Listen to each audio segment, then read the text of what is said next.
I always thought my family's old house on Valley Road was odd. My parents inherited it from my grandfather, a man who spent most of his life alone after my grandmother's passing. I didn't think much of it when they decided we'd move in, but it wasn't long before I felt something was wrong. It started with little things. I'd find lights on in rooms I was sure I'd turned them off, or I'd hear strange creaking sounds at night, like footsteps on old wooden floors. My mom would brush it off, saying, "Old houses make weird noises." But I knew these sounds weren't normal. They were too rhythmic, too deliberate. One night, I was up late studying in my room. Everyone else was asleep. I had my headphones in, trying to block out the house's usual creaks. Out of the corner of my eye, I noticed movement in the hallway mirror across from my door. At first, I thought it was just my reflection. But then I saw another face, pale, eyes hollowed, staring right at me over my shoulder. I froze.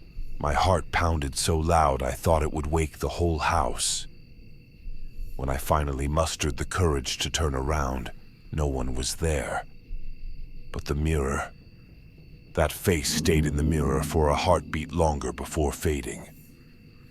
I barely slept that night, and things only got worse. My little brother started talking to someone in his room. He called her the sad lady. One night, I was passing by his room and heard him whispering, "Don't be sad. I'll stay with you." I peeked inside, expecting to see him playing with a toy, or maybe talking to himself, but he was alone, or so I thought. His gaze was fixed on the corner of his room, where the shadows seemed darker, denser. It was almost as if something was watching me back. The strangest thing happened when my mom finally admitted she'd seen the face, too. She pulled me aside one morning and asked, "Have you ever felt like there's someone else here?" I nodded, afraid to say anything more. She took a deep breath and confessed that she'd been seeing someone in the mirror, too. A woman with a hollow expression and sunken eyes. "I see her at night," she whispered, her voice shaking. "And she's getting closer." That night, my mom, my brother, and I decided to sleep in the same room. We kept all the lights on and huddled together, feeling like something was pressing against the walls, circling us. Around midnight, the temperature dropped suddenly, and the lights flickered. We held our breath as the sound of footsteps approached, heavy and slow, like someone dragging their feet. Then we heard it, a faint, sorrowful whisper, almost inaudible but clear enough to chill us to the bone. "Why did you leave me?" The next morning, we packed our bags and never looked back. It's been years since we left the house on Valley Road. We thought leaving would bring peace, that the nightmares and strange experiences would fade with time. But the house, and whatever was inside it, didn't seem ready to let us go. It started subtly, with small reminders. Sometimes I'd hear that familiar creak in my apartment late at night, the same way it sounded on Valley Road. And sometimes in my reflection, I'd catch just a hint of something else. An outline, a flicker, like a person standing behind me, but gone before I could fully make it out.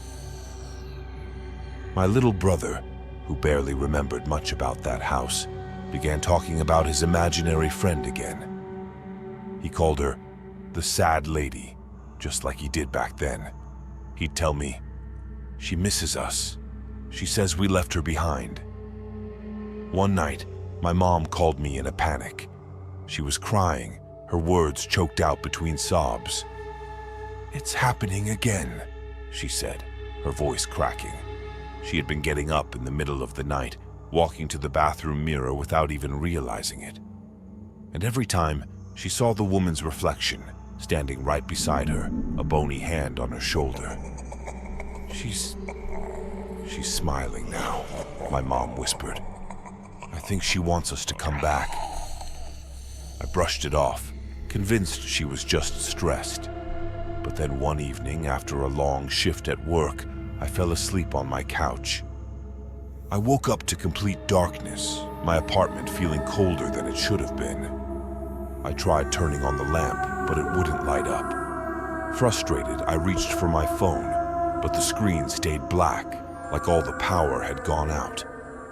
Then I heard it, the slow, dragging footsteps I thought I'd left behind in that house. They started in the corner of my room, then moved closer, echoing louder with each step. I held my breath, telling myself it was just a nightmare, that I'd wake up any moment. But the footsteps stopped right beside me. I could feel the presence there, cold and heavy, like something was watching me, leaning closer. Then, a whisper brushed against my ear. "You left me alone." Paralyzed, I lay there, every nerve in my body screaming. I couldn't move, couldn't scream, as the whisper grew louder, filled with anger and despair. "You left me behind, but I found you." My vision began to blur, as if the darkness itself was wrapping around me, closing in. The next thing I knew, it was morning. The lights were back on, and I was alone. But from that night on, the hauntings escalated. Doors in my apartment would open on their own. I'd find strange handprints smeared across my mirrors, sometimes streaked with a dark, oily substance I couldn't identify. Every night, I felt that same heavy presence watching me, lurking just out of sight. One night, I woke up to find my reflection staring back at me from across the room, without me moving. It looked just like me, but wore an expression twisted with fear and anger. As I blinked, the reflection's face began to change, becoming thinner, more hollow, until it was the woman from Valley Road, staring at me with eyes filled with betrayal. I couldn't take it anymore. In desperation, I went back to the house, hoping that somehow, facing whatever was there, would make it leave us alone. The house was quiet when I entered, the air thick with the scent of mildew and decay. I made my way through each room, calling out, pleading for it to stop, to leave us alone.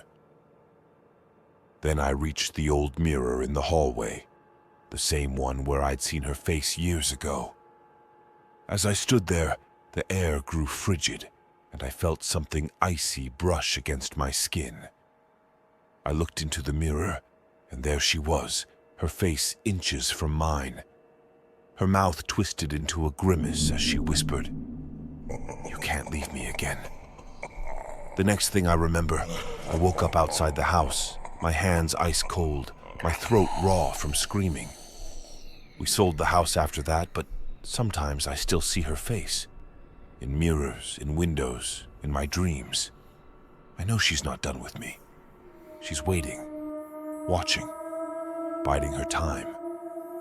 After my visit to the house, I tried to move on with my life. I thought leaving again, saying goodbye would somehow be enough. But the hauntings didn't stop. They only got worse. It was like I had made a deal with her, and now I owed her something I couldn't repay. I began waking up in strange places, rooms I didn't remember entering. I'd find myself in front of mirrors at odd hours of the night, as if drawn to them by some force I couldn't resist. One morning, I woke up in my bathroom, sitting on the floor in front of the mirror, my eyes bloodshot and mouth dry. Scrawled across the mirror in black was a single word: mine. It was written in what looked like soot, smeared with a sticky, dark substance that smelled faintly of rot. My family was worried, but I couldn't tell them.